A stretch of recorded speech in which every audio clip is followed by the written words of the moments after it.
Blog Talk Radio.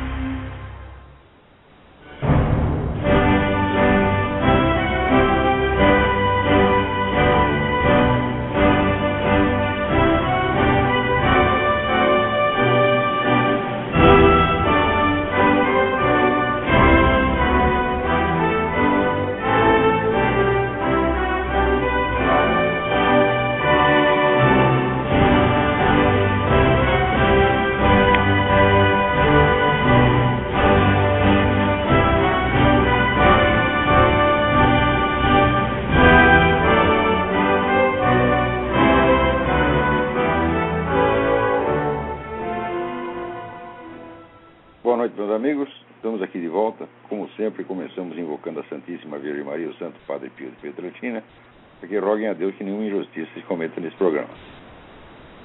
Eu queria avisar vocês o seguinte, que todas as comunicações com o site www.seminariodefilosofia.org ou com este programa devem ser feitas com cópia para o seguinte e-mail: roxane com x.andrade@gmail.com.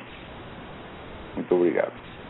Aqui o Júlio Tonhetti me manda uma questão interessante, mas que caberia melhor no seminário de filosofia mesmo. Ele manda um texto aqui no professor Riccieri do ITA, onde ele faz uma interpretação da sentença de Descartes, penso logo existo, e compara com os Lusíadas de Camões, com Shakespeare, né?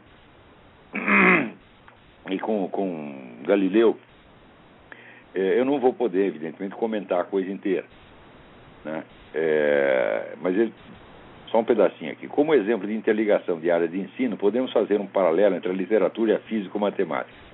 Camões, nos Lusíadas, 1597, quando narra a viagem épica de Vasco da Gama às Índias, escreveu, aspas, que não há coisa a qual, natural sendo, que não queira perpétuo o seu estado, fecha aspas. Sem dúvida, essa conclusão sobre o gênero humano é uma versão do princípio de inércia que Galileu, 1638, registrou. Todo o corpo em repouso ou em movimento uniforme tende a perpetuar o seu estado sem nenhuma força atuar. Fecha aspas. Nesses dois casos, não importou o objeto da análise, pois ambos concluíram a mesma lei observando fatos distintos. Galileu extraiu sua conclusão analisando racionalmente o comportamento cinemático das esferas rolando sobre planos inclinados, enquanto Camões concluiu seu pensamento observando o comportamento humano. E, ora, embora essa analogia seja até interessante, ela historicamente está completamente errada. Porque o fenômeno a que Camões está se referindo é a perseverança da coisa no seu ser, na sua própria natureza. Quer dizer, uma coisa não muda de natureza. E isso Camões tirou diretamente de Aristóteles. Não tem absolutamente nada a ver com o princípio de inércia, né? O princípio de inércia se refere apenas ao movimento e diz que um corpo que está em repouso ou em movimento retilíneo uniforme tende a ficar na mesma posição, sem nenhuma força atuar. Uma coisa realmente não tem nada a ver com a outra. Aliás, o princípio de inércia, ele pressupõe o outro princípio. Quer dizer, a perseverança no ser, evidentemente, é uma condição básica sem a qual a lei do movimento retilíneo uniforme não poderia se verificar. Mas a analogia está muito mal feita aqui.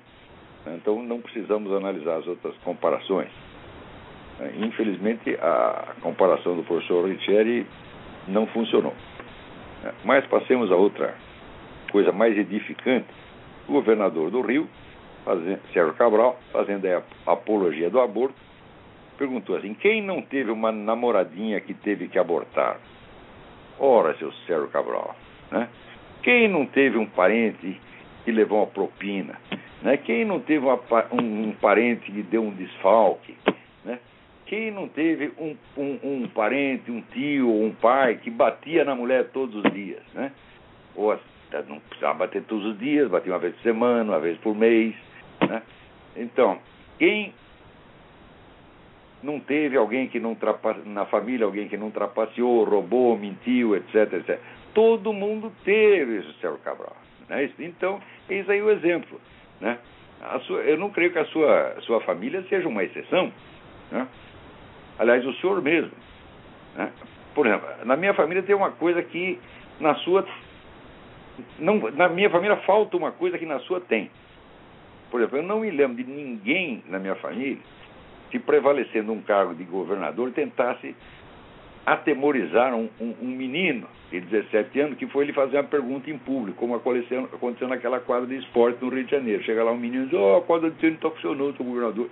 E daí o governador diz: seu palhaço, seu isso, seu aquilo, né? Humilha um pobre garoto em público, se prevalecendo da sua condição de governador e da presença do presidente da República. Quer dizer que para atemorizar um moleque de 17 anos precisa dois, né? 2 Sérgio Cabral ou 2 Lula. Isso na minha família não tem. Então você não pode dizer quem é que não tem um Sérgio Cabral na família. Ah, não, poucas famílias têm. Graças a Deus, poucas famílias têm um Sérgio Cabral. Um merda como você, Sérgio Cabral, outro merda como esse presidente, poucas famílias têm.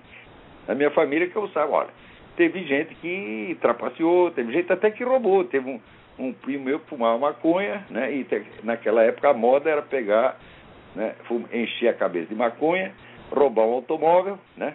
Dar umas bandas com o automóvel, pegar umas garotas, fazer uma festinha e depois largar o automóvel em qualquer lugar. Fez isso uma vez, 2 vezes, 3 vezes. Na terceira foi parar na cana, né? Agora, não era um covarde, nunca foi um covarde. E também depois se regenerou, parou com essa porcaria, né? Parou de fumar maconha e nunca mais roubou porra nenhuma, né? E a gandaia com as garotas continuou, mas por meios lícitos. Agora, gente como você, quer dizer, adulto que sai atemorizando moleque, na minha família não tem, eu garanto você, não tem nenhum. Eu nunca vi. Minha família não tem um covarde da sua marca. Agora o pessoal também também o comentário aqui do Reinaldo Azevedo. O Reinaldo Azevedo ficou indignado com o cara. Mas um cara como o Sérgio Cabral, o Reinaldo, você não pode ficar indignado. Indignado é quando uma pessoa se comporta abaixo do nível de dignidade que você espera dela. Fala, o Sérgio Cabral é um bosta, todo mundo sabe, ninguém espera coisa melhor. Se o Sérgio Cabral fizer um ato de generosidade, de grandeza, de coragem, aí sim, eu posso até ficar bravo com ele, dizer: ô Sérgio Cabral, você me decepcionou. Não é isso? O Lula, dia que o Lula disser alguma coisa que faça sentido, né? Eu dizer: pô, Lula, você está me desorientando agora, porque eu acostumei com o seu estilo, né? Só sai merda quando você abre a boca. Agora, de repente, está falando um negócio sensato, a gente fica até meio assustado, achando que você está tramando alguma. Então, a gente não pode ficar... A indignação, infelizmente, ela se tornou moda, né? O sentir-se indignado, em primeiro lugar, é ou uma expectativa errada que você tem com relação ao outro, ou é vaidade. Quer dizer, você acha que foi tratado abaixo da sua dignidade, né? Eu tenho um monte de cara que escreve, de vez em quando, me chama de filha da puta, de viado, do caralho, de fascista, da puta que eu pariu, né? Eu não fico indignado jamais. Eu não espero que eles façam outra coisa. E nem eu acho que eu mereço um tratamento muito melhor. Pode me xingar se quiser, eu não estou ligando, entendeu? Eu acho que é normal. Jesus Cristo não levou cuspida, não foi xingado, não foi chutado, etc. O que é que eu tenho melhor que ele? Nada. Então, quer dizer, vocês sofrem injustiça, sofrem humilhação, é a coisa mais natural do mundo, né? E a gente, desde pequeno, deve aprender a se tornar insensível, jamais se sentir ofendido, mesmo quando o foi, tá? Ao contrário, tem que levar tudo na esportiva. Levar na esportiva não quer dizer que você não vai reagir, ao contrário. O sujeito bate em você, você vai bater nele, mas não porque ficou indignado, você vai bater nele por prazer, meu filho, por prazer, porque é gostoso. Eu tinha um amigo, Otto, ele batia nas pessoas e falava assim: confessa que é um bosta. Daí o cara confessava e parava de bater. Não é gostoso, né? Então, a gente deve fazer as coisas com espírito, com bom ânimo, você está entendendo? Tudo com bom ânimo, até para responder xingamento. Aí, se a gente responde com bom ânimo, em vez de ficar indignado, a gente responde de uma maneira muito mais cruel e fere o sujeito muito mais, entendeu? E para que ficar bravo? Deixa o outro ficar bravo, pô. Ele que tem um infarto no seu lugar. Eu aqui nunca fico bravo. Às vezes eu finjo que estou bravo, entendeu? É só para efeito dramático. Eu não estou bravo com ninguém, pô. Aliás, quando falta alguém me xingando, às vezes eu sinto saudade. Cadê aqueles caras do tempo do imbecil coletivo? Não tem mais, pô. Agora, aqui cada coisa, rapaz. Apareceu então no Wikileaks que o Obama usou de espionagem, ameaça, chantagem, suborno para conseguir apoio para suas políticas de aquecimento global. Ora, essas políticas são contra os Estados Unidos. É o negócio de fazer o tal de imposto mundial, né? De fazer as nações ricas pagarem pelos fracassos dos outros. Quer dizer, como se o sucesso delas fosse um crime, né? Então, o cara faz uma política ecológica anti-americana e ainda usa de meios ilícitos e criminosos para impor. Quer dizer, olha, Obama é outro também, porque não há palavras, né? Outro dia estavam entrevistando ele e o Clinton e, de repente, ele se sentiu um pouco humilhado, lá do Clinton tá roubando o show, e foi embora para casa, né? Como diz meu cunhado, faz que vai cagar e se manda, né? Ele ficou com vergonha e saiu, e o Clinton continuou lá, impávido, colosso. O Clinton é profissional, o Clinton é um político com experiência. Claro que também é um ladrão, mentiroso, etc, etc. Mas ele é alguma coisa. Agora, Obama, eu digo desde o começo, Obama é nada. É um moleque de recado. É um pau mandado do George Soros e não é mais nada. Ele não decide porra nenhuma. Tá? Se ele faz um negócio errado, chega lá o George Soros, põe o pino na mesa, né? O Obama, sim senhor, né? Bate continência pro cara. Ele não é de nada, porra, né? O pessoal fala, não, o Obama é um grande orador. Não, ele é um grande leitor de teleprompter. Deixa ele ser o teleprompter, ele não consegue fazer nada. Ele é apenas um ator. Um cara totalmente vazio. É incrível que, para chegar ao ponto de eleger um cara desse, um país tem que estar numa crise intelectual e moral muito profunda. Né? Quer dizer, quando perde a capacidade de discernir, até esteticamente. Você ouve o Obama falar, você sabe que aquilo é vazio. Né? Porque um cara que sempre está falando com voz impostada, sempre posudo, está sempre solene, é claro que é falso, meu Deus do céu, né? Um homem de verdade fala com o público do jeito que ele fala em casa, como falava Ronald Reagan, né? Como fala Abraham Lincoln. Leia os discursos do Abraham Lincoln. O discurso do Abraham Lincoln, metade do discurso era piada. Ele não falava com solenidade, não era impostado. Ele tinha, vamos dizer, a naturalidade, bom humor de quem faz o que acha que é verdadeiro. Agora, o Obama, não é que ele está mentindo, o Obama não acha nada, o Obama lê o script que lhe mandam. Agora aqui, olha que negócio. A gente não sabe nem para onde olhar, é tanta merda acontecendo ao mesmo tempo. Olha aqui o que me mandaram. Uma imagem incluída em uma prova para a primeira série do ensino fundamental provocou um escândalo em uma escola municipal de Curitiba. A ilustração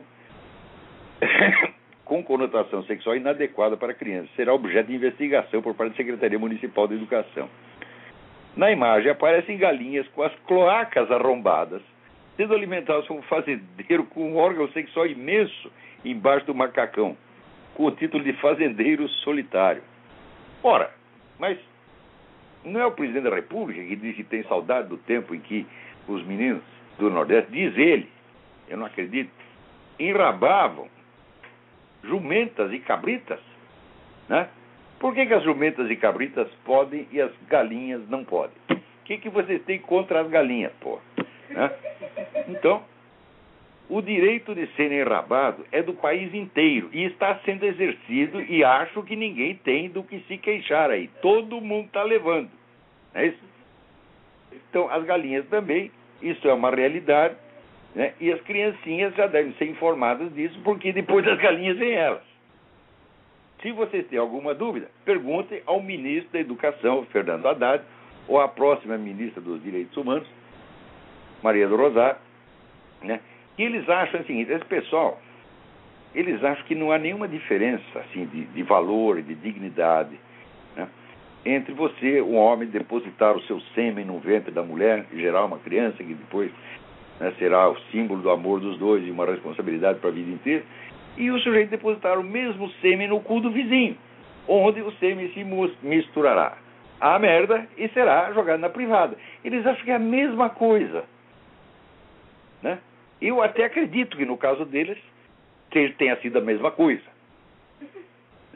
Eu acho que gerar um Lula, ou gerar uma Maria do Rosário, ou gerar o Fernando Haddad, tá certo? E comer o cu do vizinho, eu acho que são coisas moralmente, né, niveladas. E eles acham isso. Eles juram isso. E aqui não se desmente ninguém. Né? Isso quer dizer que se o seu pai, em vez de comer a sua mãe, né, comesse lá o jardineiro, o leiteiro, né, e daí sai o leiteiro, faz cocô, tá certo? O resultado não seria muito diferente daquilo que realmente foi. E que está aí à vista, né, e a olfatação de todos. Então, a pessoa que não consegue distinguir essa diferença de valor, ela está gravemente lesada do ponto de vista intelectual e moral. Na mais branda das hipóteses, essa pessoa é imatura.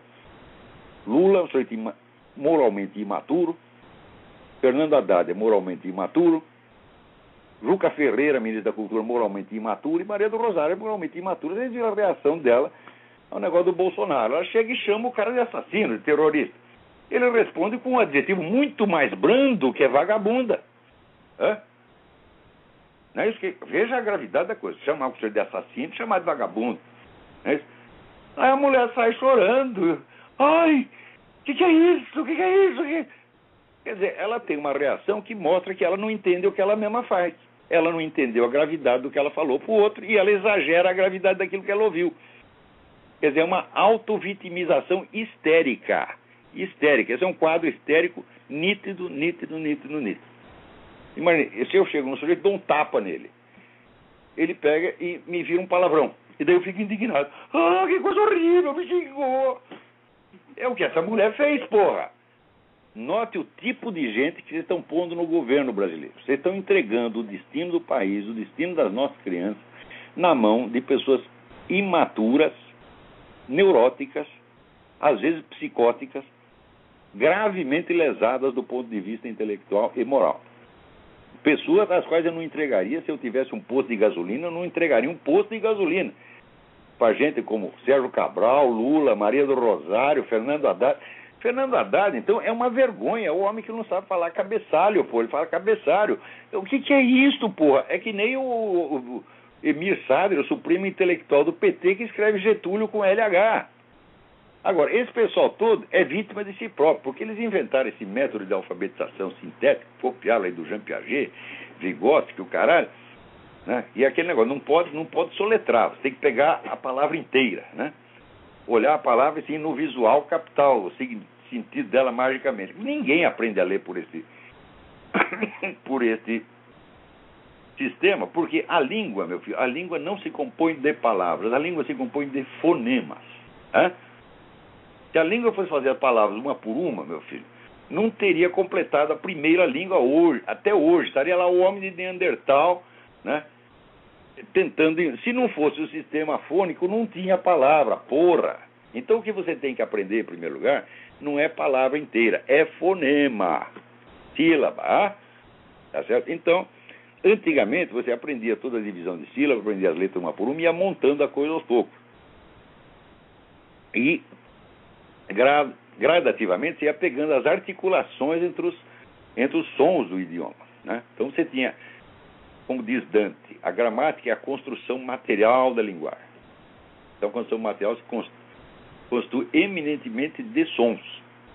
Esses sons em si mesmo não fazem sentido algum. O sentido é montado em cima do sistema fônico, né? Agora, se não pegou o sistema fônico, meu filho, a sua apreensão de sentido será deficiente pelo resto da sua vida. Quer dizer que esses caras, eles se analfabetizaram a si próprios, a seus filhos e netos, tá certo? E também a quem não pediu para ser submetido a essa merda, porque eles querem aprender assim, querem estudar assim, que façam, que imponham lá para suas famílias, tá entendendo? Mas impuseram para todo mundo. Então, todo mundo que tem, vamos dizer, de 50 anos para baixo, todo mundo foi mal alfabetizado no Brasil. Todo mundo, sem exceção. A não ser aqueles que tiveram, vamos dizer, a sorte de sair para um país onde ainda existia, né, o ensino de linguagem na base tradicional. Aqui nos Estados Unidos, a gente dizer que até hoje, com todas as mudanças desastrosas que houve no ensino, o ensino da linguagem ainda é bastante eficiente. O pessoal é obrigado a ler um montão de coisa, a fazer ditado, né? Ditado é considerado uma imposição autoritária. A criança tem que fazer uma criatividade, ela tem que, né, chega lá na escola, ela já tem que escrever Hamlet ou Os Lusíadas na primeira, para não reprimir a criança, né? Onde já se viu ficar ensinando fonema, ora, porra, né? Que humilhação ensinar fonema para criança, né? Então, resultado, se a pessoa não tem o ouvido afinado para todas as distinções e articulações de fonemas, a leitura dela vai ser deficiente por causa disso, mesmo que ela adquira alta cultura. O sujeito pode estar lendo Kant, ou Goethe, ou Shakespeare, né? A compreensão dele ainda será deficiente. Então, eu recomendo às pessoas, falar, olha, você é professor universitário, você é jornalista, etc, etc, né? Você vai, claro que você vai ter que adquirir a cultura superior, mas também você vai ter que voltar atrás e aprender a tomar ditado. Aprender para copiar um texto. Porque, veja, o ensino na Idade Média, que começava aos 14, 15 anos, que eu acho certo, ele, em primeiro lugar, ensinava o sujeito a copiar um texto. Copiar ou de outro texto, ou copiar por ditado. E ficava naquilo anos a fio. Como se faz na China até hoje.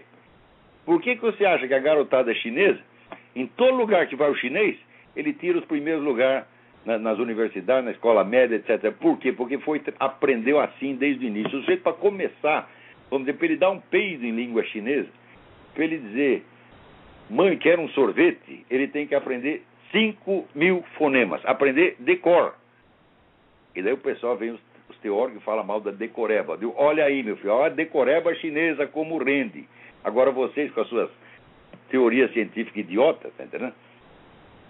Criado para quem? Piaget, eu já mostrei que Piaget é um cretino sob vários aspectos, embora não seja cretino sempre, mas comete cretinices assim, imperdoáveis, vamos dizer, imperdoáveis num professor de ginásio, quanto mais num sujeito que pretende ser o educador da humanidade.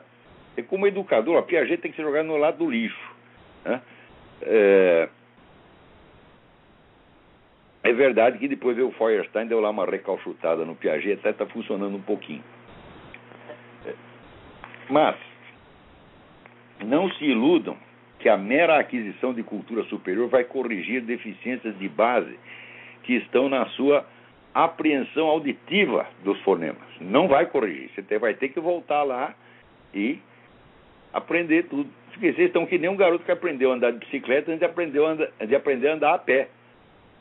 Sempre vai ter um problema de movimento, né? Então um dia você vai ter que descer da bicicleta, meu filho, e aprender a andar a pé, né? Como todo mundo, ou como o chinês lá, aprendendo fonema por fonema, humildemente, anos a fio, decorando, porque, veja, inclusive as pessoas às vezes reclamam, né? Elas querem a explicação do sentido das leis da gramática. Meu Deus do céu, as leis da gramática não precisam fazer sentido.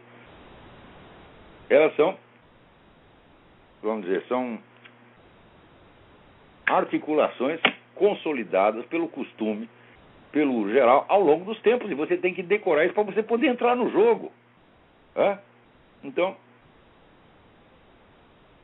vamos dizer, as peças materiais do jogo não fazem sentido em si mesmo. Se você pegar um jogo de xadrez, né, a peça pode ser feita de madeira, de marfim, de ferro, de plástico, do raio que eu parta.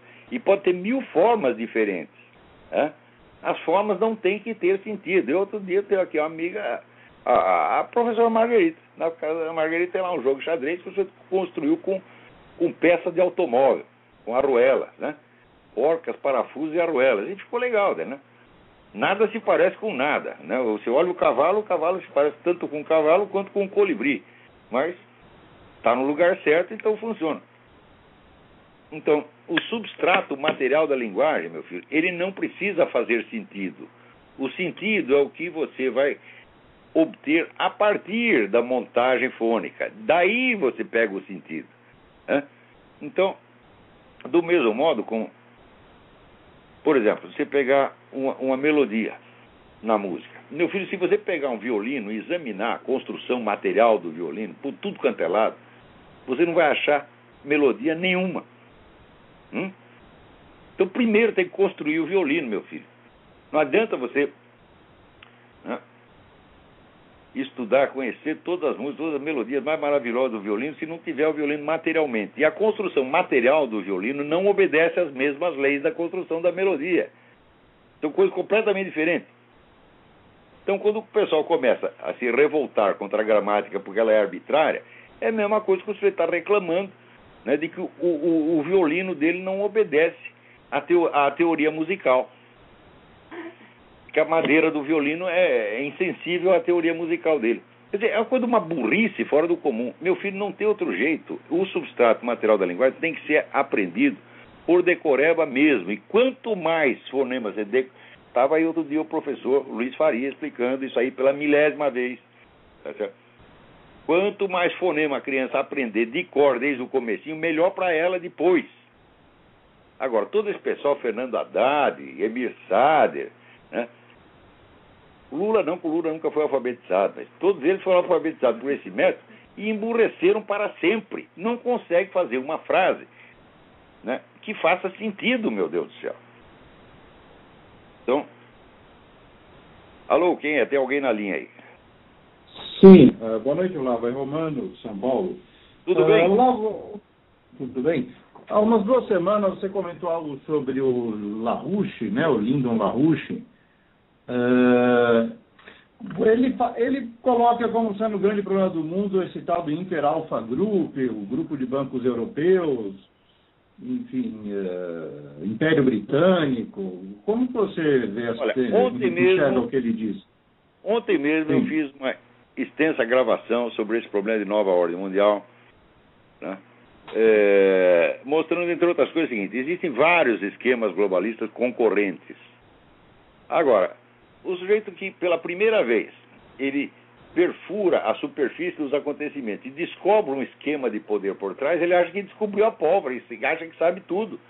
Eu digo, não, continue escavando que você vai descobrir outro, e outro, e outro, e outro, e outro, e você vai ver que o negócio é muito mais complicado do que você está imaginando. Então, o Lyndon LaRouche descobriu esse esquema e quer explicar tudo a partir dele. Né? Quer dizer, até o que Stalin fez ou Mao Tse Tung fez vai ter que ser explicado por causa do que um banco de Nova York queria. Isso é coisa de maluco. Isso, vamos dizer, tem uma imaginação, uma fantasia hipertrófica a respeito do poder do dinheiro. Claro, o dinheiro é uma modalidade de poder, mas não é a única. Meu filho, qualquer sujeito que já foi assaltado na rua sabe que o pobre armado tem mais poder do que o rico desarmado. Qualquer um sabe. Não é isso? Então, existem outras formas de poder. Outra coisa, o rico existe eminentemente para ser roubado e engabelado por intelectuais, que tomam o dinheiro dele para fazer o que eles querem e ainda o cara agradecer. Quem é que não sabe isso? Então você tem aí pelo menos 3 modalidades de poder. Você tem o poder do dinheiro, o poder das armas e o poder da enrolação, a famosa embromation. Né? Eu acho que dos 3 o mais perigoso é a embromation. Ao longo dos tempos, a embromation move o mundo. O problema com a embromation é o seguinte: você engabela a sua geração inteira, como fez Jean-Jacques Rousseau, tá certo? E você não chega a exercer o poder pessoalmente. Você cria o poder para a próxima geração de intelectuais. E você morre pobre e ferrado. Então o poder dos intelectuais não é tão direto, não é tão pessoal, mas ele é muito eficiente a longo prazo. Então, agora, pessoas como o Lyndon LaRouche, conhece fatos, ele tem, vamos dizer, uma rede de informantes no mundo inteiro, um arquivo fenomenal. Então, como fonte de informação, é até muito bom. Mas as teorias dele, as explicações dele, às vezes chegam a ser o inverso da realidade. O inverso. Ele chegou a escrever... sobre o Brasil. Ele coloca que o Brasil... Como é? Ele fala do Brasil, que o Brasil está sendo explorado pelos esses bancos através desse carry trade. Né? Está mesmo. Aí está certo. Com relação ao Brasil está certo. Agora, o cara ter diagnosticado uma situação local corretamente não quer dizer que a visão geral que ele tem do processo histórico está certa. Eu não estou dizendo que... mas que o país estaria quebrado. Não, eu estou dizendo que a teoria geral, os esquemas gerais de interpretação deles são errados, são inadequados. Mas não quer dizer que ele erre sempre. Né? Por exemplo, tudo que ele divulgou a respeito desse movimento ecológico na Amazônia, a quem servia, quem está financiando o negócio, quem está ganhando, tudo isso é certo, é verdadeiro. Então eu estou falando, como fonte de informação, às vezes é muito bom. Agora, como teórico, como pensador, ele é chinfrim, ele é um amador, é um menino. Né? Agora, acha que é um gênio fantástico. Né? Mas, enfim, em qual lugar você concorda? Eu tenho, por exemplo, um projeto educacional para mim mesmo e para os meus alunos. Se der certo entre nós, muito bem.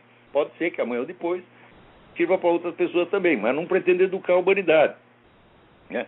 Ora, Aristóteles nunca pretendeu educar a humanidade, ele pretendeu educar os alunos do liceu. Né? Ver se ele forneceu alguma fórmula educacional para a humanidade inteira. Agora, o LaRouche oferece. Ele oferece uma fórmula para a educação mundial, para a economia mundial, para a cultura mundial, para a política mundial. Ou seja, é mais um revolucionário de merda, um cara que acha que tem a solução de todos os problemas, quando não tem nem mesmo a solução do problema fiscal dele próprio. Nos Estados Unidos ele quer, a solução para ele é reimplantar a Glaus-Steagall, né, a legislação bancária que havia antes. Pode ser que para certos lugares e certas situações isso funcione, mas assim como o diagnóstico dele, em linhas gerais, está errado, então a terapêutica também está errada. E não quer dizer que esteja errada sempre. Né? Por exemplo, tem um tempo que ele fazia muita apologia, não sei se ele continua, do economista alemão Georg List, que tinha a teoria do Estado autárquico. O Estado tem que ser totalmente autônomo. Né? O filósofo Fichte, né? Johann Gottlieb Fichte, também defendia a mesma ideia. Bom, esses caras eram um grande gênio, mas não quer dizer que fosse acertar em tudo, tanto que jamais existiu Estado autárquico algum. Né? O Estado que não depende dos outros para absolutamente nada. Mas o que é isso, pô? Isso é utopia. Tá certo. Tá bom. Obrigado, Olavo. Obrigado eu pela sua colaboração. Peraí, tem mais alguém na linha aí. Alô? Alô, professor Olavo? Sim, eu. Professor Olavo? Eu. Professor Olavo, Anderson de Recife. Tudo bem? Anderson de Recife. Tudo bom, professor? Eu queria fazer uma pergunta, professor, a respeito de literatura que trate desse tema sobre o ambientalismo aí, sobre toda essa mentira envolvendo aquecimento global, mentira do Al e tudo isso. O que é que o senhor teria de literatura para indicar para a gente? O melhor livro que se escreveu a respeito é L'Empire Écologique, Império Ecológico, Pascal Bernardin. Eu até gostaria que esse livro fosse traduzido. Tem uma versão em português na internet. A Pascal Bernardin, escreve Bernardin, com N no final. Pascal Bernardin. E o livro L'Empire Écologique, o Império Ecológico. Certo. Mas tem muita coisa, é imensa, mas se você entrar ali pelo Pascal Bernardin, você vai pegar um monte de dicas de bibliográficas dali mesmo. Mas livro assim, geral, de interpretação da coisa, eu não conheço melhor. Essas coisas são complicadas, que eu não consegui entender ao certo. Eu sei que na verdade não tem uma coisa certa, mas eu não consegui entender certo quem é que se beneficia exatamente com essa coisa. A sua voz está chegando entrecortada. Você fale, por favor, bem alto e mais devagar. O que a gente não consegue entender, professor, é que acontece que quem é que sai lucrando com essa onda ambientalista? Quem é que sai lucrando com despejar essa mentira na cabeça das pessoas? Mas é muito simples. Quem financia o processo é quem sai ganhando. Aí, nesse ponto, a gente é obrigado a concordar com o LaRouche, o Império Britânico tem altos interesses nesse negócio.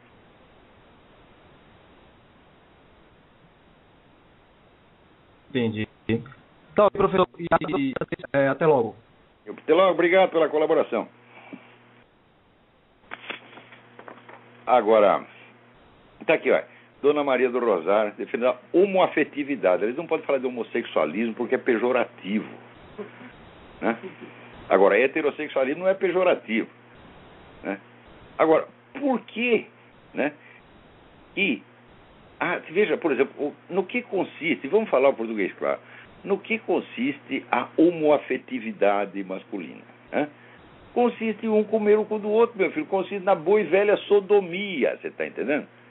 É o coito anal. O ato homossexual só se consuma no coito anal ou no coito oral. Quer dizer, ou você vai dar, ou você vai comer, ou você vai chupar piroca. O que isso tem de tão nobre e elevado que ninguém possa falar mal?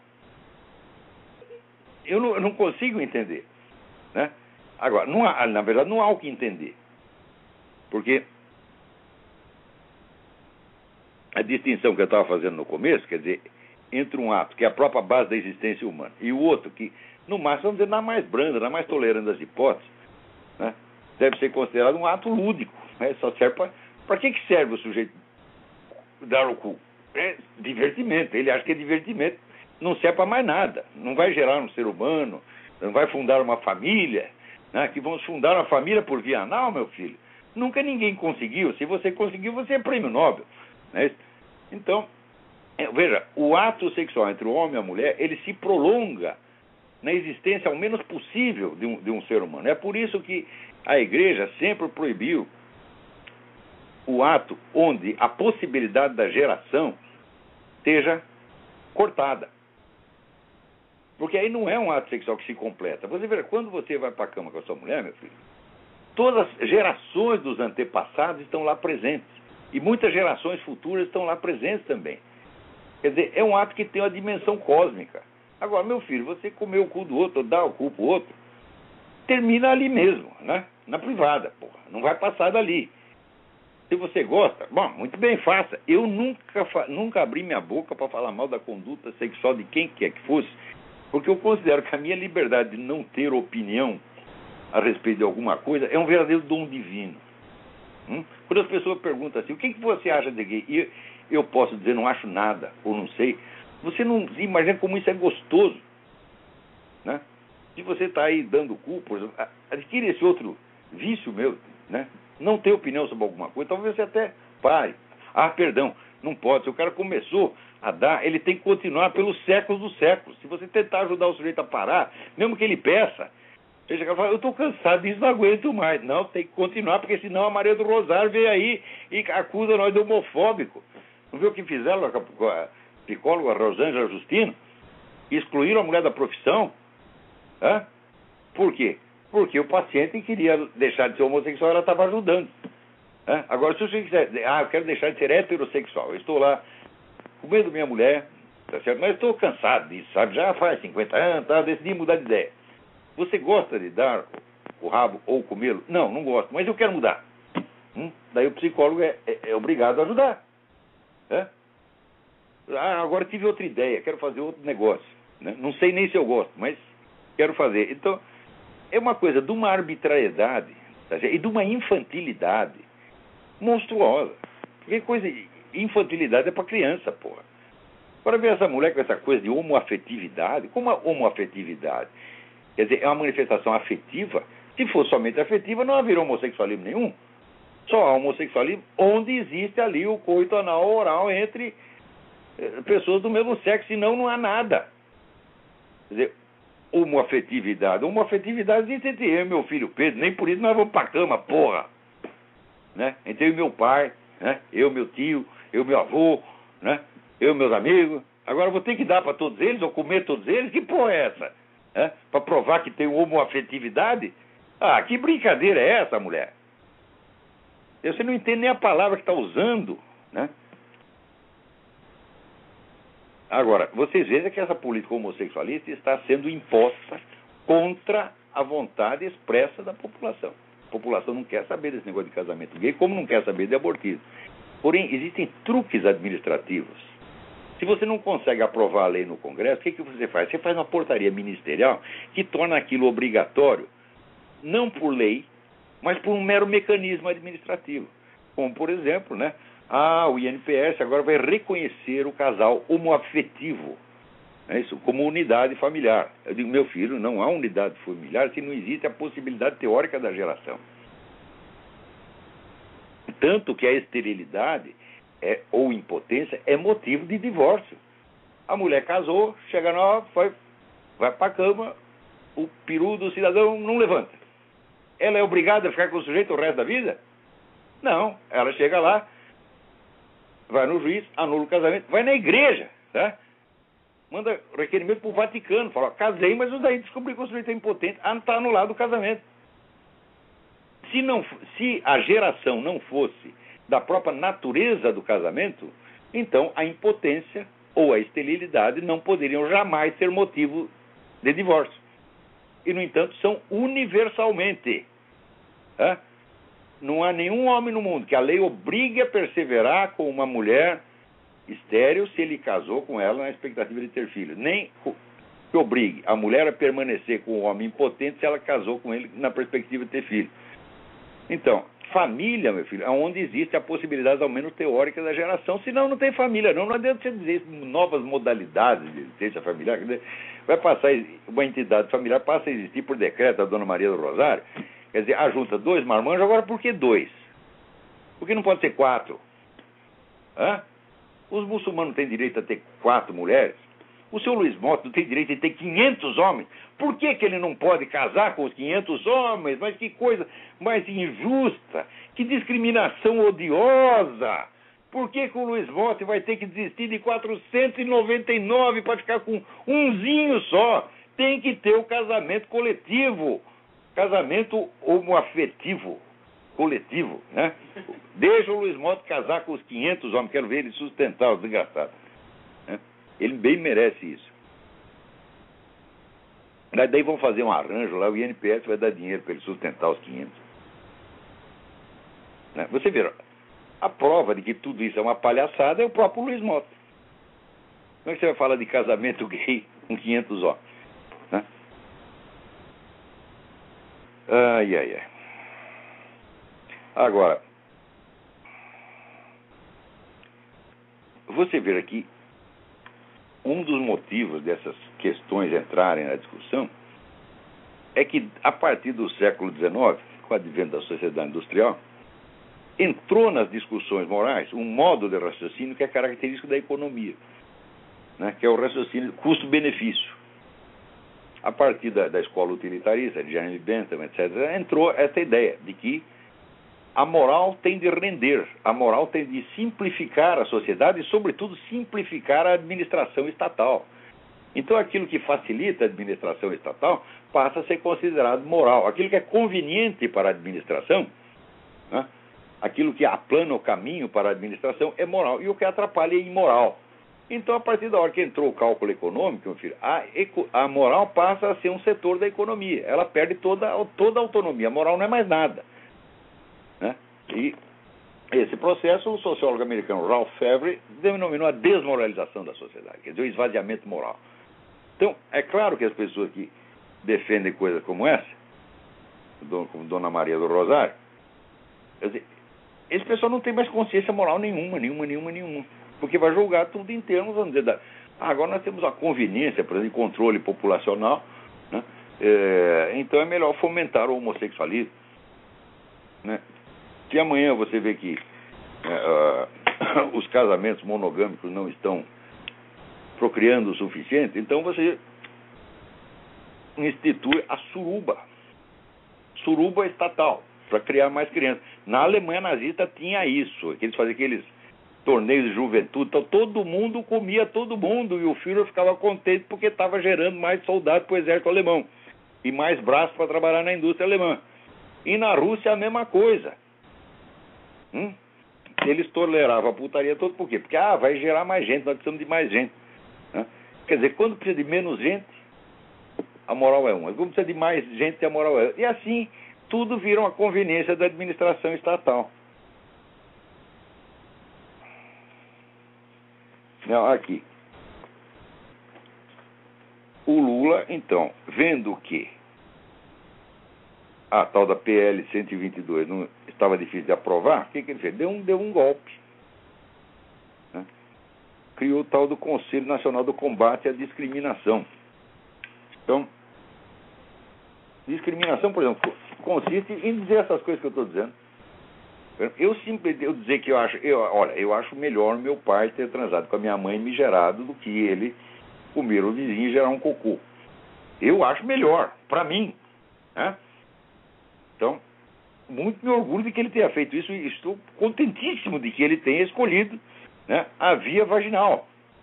Porque, caso contrário, eu seria como o Sérgio Cabral, como a Dona Maria Rosário, tá certo? Em vez de ser eu. Eu dizer isso já é discriminação, já é homofobia. Agora, homofobia, veja o termo. Eu estava examinando, lembrando assim, o tempo que eu era criança, estava na escola primária, no ginásio, lá existia homofobia. Alguém tinha medo dos homossexuais? Mas que coisa mais absurda! Quer dizer, os homossexuais eram as pessoas, aqueles menininhos, né? Fraquinho, efeminadinho, né?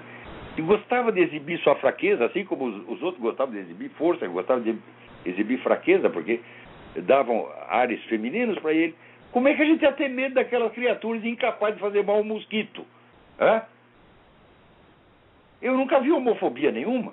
Agora, eles acreditam que as pessoas têm tanto medo, que elas convertem o medo em ódio para disfarçar o medo. E daí você tem que agredir e matar homossexuais para disfarçar o medo que você sente deles. Eu digo, mas que teoria mais psicótica, mais idiota, meu Deus do céu. Isso não faz sentido nenhum. Homofobia jamais existiu. Agora, você quer saber quem tinha ódio dos homossexuais? Dos menininhos, né? Era aqueles garotão fortão que às vezes ia lá e comia ele. Comia, depois ficava com raiva, e daí tinha que bater. Para disfarçar, para ele sentir que ele é um machão de novo. Assim. Então, é assim. Quem é homossexual é os dois. Por exemplo, um rapaz se queixa aqui, não, você é indiferente aos estupros de homossexuais. Meu filho, na história humana, desde o tempo de Adão e Eva, ou pelo menos desde o tempo do homem de Neandertal, nenhum heterossexual jamais estuprou um gay. É só um gay que estupra outro. Outra coisa, nas penitenciárias, nas cadeias, todos os estupros penitenciários são estupros homossexuais. Como é que vocês não percebem? Então, eu acho que depois que você comeu o sujeito, tá entendendo? Bom, o ato seguinte é bater nele. Né? Porque você se sente, né? Que o seu nível de virilidade baixou, mas você quer restaurá-lo, quer ser ao mesmo tempo gay e viril, que tem cara que é gay e viril. Né? Então você entrou numa contradição consigo mesmo e você vai aliviar sua confusão batendo no outro, que está ali, não está fazendo mal uma mosca, ele está ali de quatro, completamente indefeso. Né? Então, eu nunca vi homofobia a não ser como disfarce de conduta homossexual indesejada pelo próprio cidadão. Só isso que eu vi. Agora, eu mesmo, o que eu tento puxar pela minha memória, o que eu sentia perante esses caras? Eu sentia a mesma coisa que sentia qualquer pessoa fraca. Você tem um instinto de simpatia e proteção. Isso é o máximo que você vai ter. Né? E acho que isso é um sentimento normal da humanidade. Agora, para esses caras, para a Dona Maria do Rosário, todo mundo que não é gay ou pró-gay ou gaysista é homofóbico. Sabia dessa? Você tem terror de homossexual. Você vê um travesti na rua, você sai correndo, mãe, e vai se agarrar na saia da sua mãe para se proteger do travesti. Você é homofóbico, porra! Que é isso, minha gente? E as pessoas falam essas coisas e vocês não cospem na cara do desgraçado. Ela vai pra casa, rapaz. Cala a boca, burro. Né? Olha, o Bolsonaro foi gentil de chamar essa moça de vagabunda. Porque eu não acredito que nenhuma vagabunda, se diz de prostituta, possa exercer a sua profissão com base na racionalidade da Dona Maria do Rosário. Ela não teria um cliente sequer. Não saberia nem fazer a conta do Michê, porra. Né?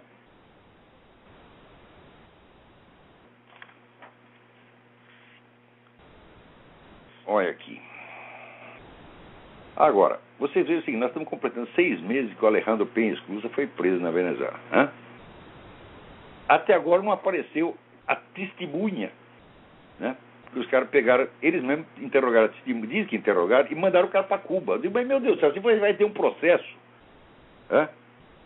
Como é que você remove a testemunha e coloca fora do alcance do juiz, do advogado, etc, etc? Quer dizer, que raio de processo é esse? É claro que a coisa é falsa, está mais que manifesta. Agora, como o negócio não está fácil lá na Venezuela, agora O Hugo Chávez quer controlar a internet. Ele quer controlar tudo, porra. Quer tapar a boca de todo mundo. Porque o fato é que ninguém mais o aguenta. Ninguém mais o aguenta. Muito bem. Aqui o Wesley Ludke me escreve aqui. Como é que o senhor interpreta a carta de São Paulo aos Romanos, capítulo 13, onde ele prega a sujeição dos cristãos às autoridades? Fala, a sujeição à autoridade é a coisa mais natural do mundo. Você acha que a humanidade vive se rebelando contra a autoridade? Não, senão não existiria autoridade. A existência da autoridade é prova de que as pessoas obedecem. Portanto, é o instinto natural do ser humano e faz parte da ordem das coisas. Agora, em certas circunstâncias onde existe um abuso, etc., então o cara perde a sua autoridade.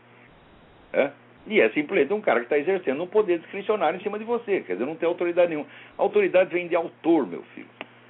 Quer dizer, o sujeito que decidiu e que, portanto, é o autor das suas ações e é responsável por elas. Agora, o seu Lula não é responsável por coisa nenhuma. Quando o que ele faz dá merda, como sempre dá, a única coisa que dá certo no governo dele é a política econômica do governo anterior. Então, daí o que ele disse? Eu não sabia de nada. Então, quer dizer, esse homem não tem autoridade. Então, não se deve obedecer o Lula. Nunca. E nem respeitá-lo. Se ele forçar você a obedecer, meter a polícia no seu encalço, encostar uma metralhadora na sua cabeça, daí você obedece por medo.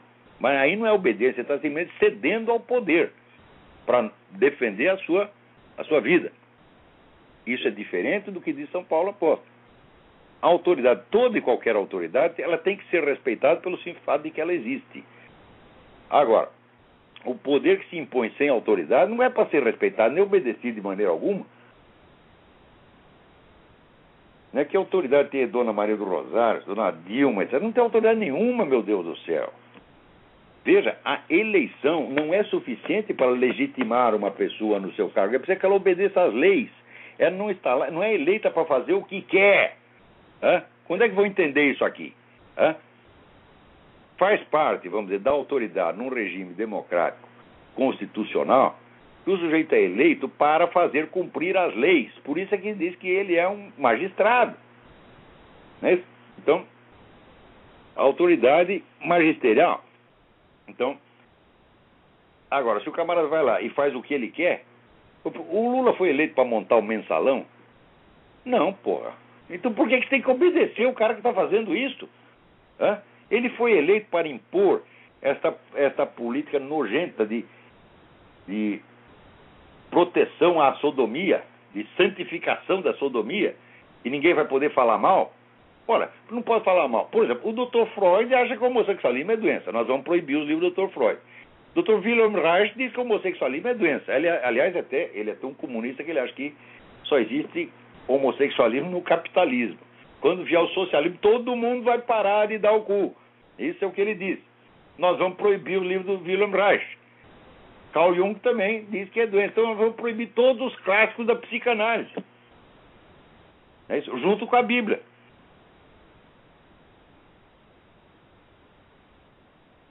Ai.